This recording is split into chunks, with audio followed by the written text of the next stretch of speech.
Canada Act, Mr. Speaker. I think when it comes to national security, Mr. Speaker, people need to leave their political affiliation and do what's right for Canadians. Questions and comments? Question commentaire. The honourable member for Saanich Gulf Islands. Thank you, Mr. Speaker. And to my honourable colleague, the Minister, this debate is not on the merits of Bill C-34, but on the use of time allocation once again. On principle, I will vote against time allocation always, because this is the place where legislation gets debated. And many members of this House are not members of the INDU Committee. I'm not allowed to be a member of the INDU Committee, and I have very strong views on C-34 and national security considerations on takeovers of Canadian companies. And I'm not allowed to speak to this because it's going to be, yet again, the guillotine is being brought down. The Harper administration did this time and time again, and we knew it was wrong then in opposition. The Liberals promised they wouldn't, and now it's routine. Almost every bill is time allocated, and it's not. I mean, the Honourable Minister knows my high opinion that I hold of him.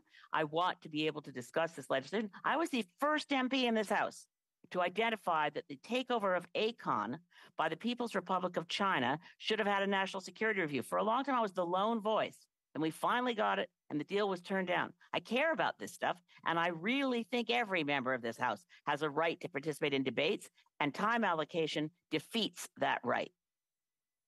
The Honourable Minister.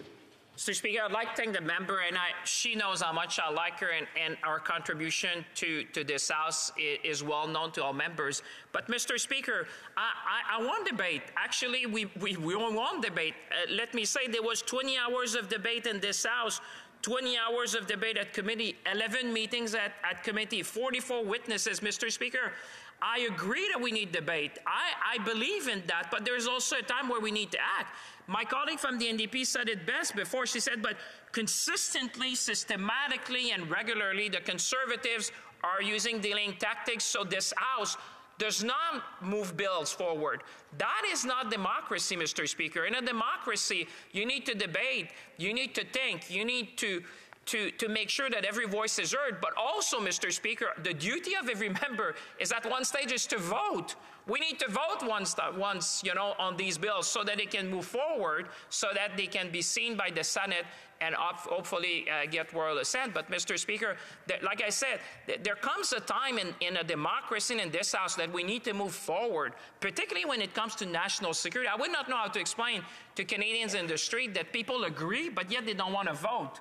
It's very difficult mentally to understand that, because they say, if you agree, why don't you vote? That's why people have sent you in the House, is to vote. So vote, and then we're going to move on to protect the national security of Canadians.